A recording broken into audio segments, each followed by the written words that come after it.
Africa Content TV.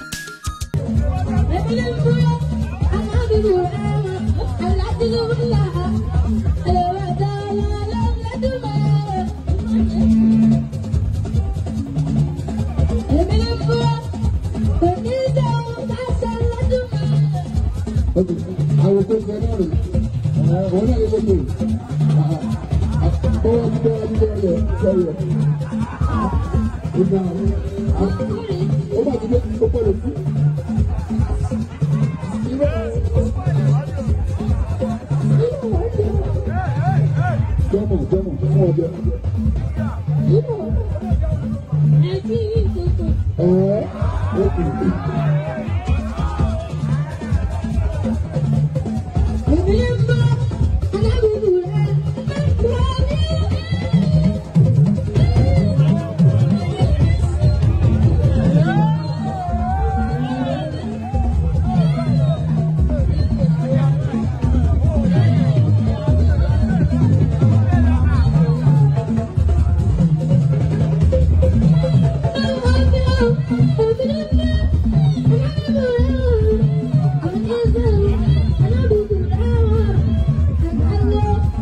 àwọn olórí àwọn bọ́dà yìí ti ìgbà tuntun àti àwọn nígbà ẹ̀.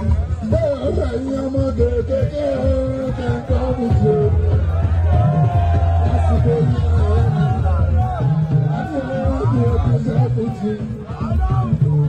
torí tó bá di ìlòlò dára bá ti dẹ́gbà bàbá yìí tó bá ti mọ̀ nígbà tó bá rí tán ọ̀rọ̀ bá wọ̀ tán nígbà ńlá kọ́ọ̀lìtì ọ̀rọ̀ tí àárẹ̀ ọ̀pẹ́ nígbà ìtẹ́ máa sọ̀rọ̀ ọ̀gá ọdún ṣàkọ́lá ẹ̀yin náà dẹ́ máa kú láti ní dẹ́kun òkú ṣiṣẹ́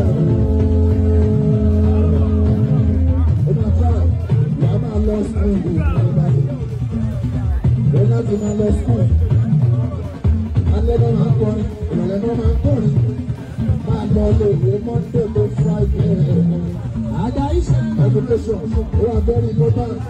Education is information. Information is education. So that education àgbàǹkà ẹ̀kọ́ wàrí káwá ìsè ẹ̀kọ́. Òun náà ti kàwé àgbàǹkà làbúrò. Ìgbà tí mo sọ pé kí tó yán bàjẹ́.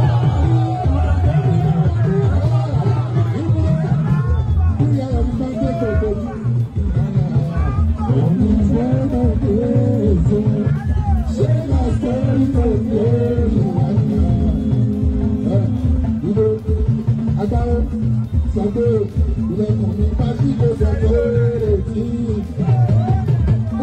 Ilẹ̀kùn mi bá sí kó sọ pé retí.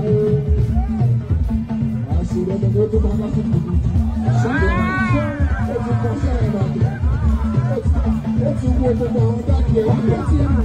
Ó kọ́ ọmọ ẹ̀ lọ́wọ́ náà ṣe. Ọba ọmọ ẹ̀sìn máa ń ṣe bẹ́ẹ̀. Ilé ọjọ́ ìgbà ìlú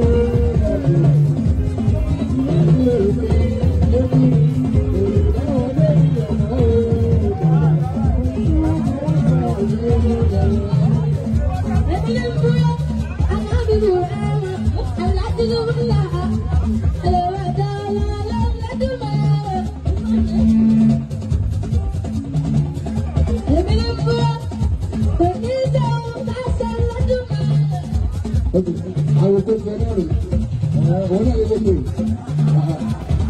ọwọ́ dídọ́ ọ̀yọ́ sọ̀rọ̀ ìgbà ó bá ti dé tó pọ̀ lójú.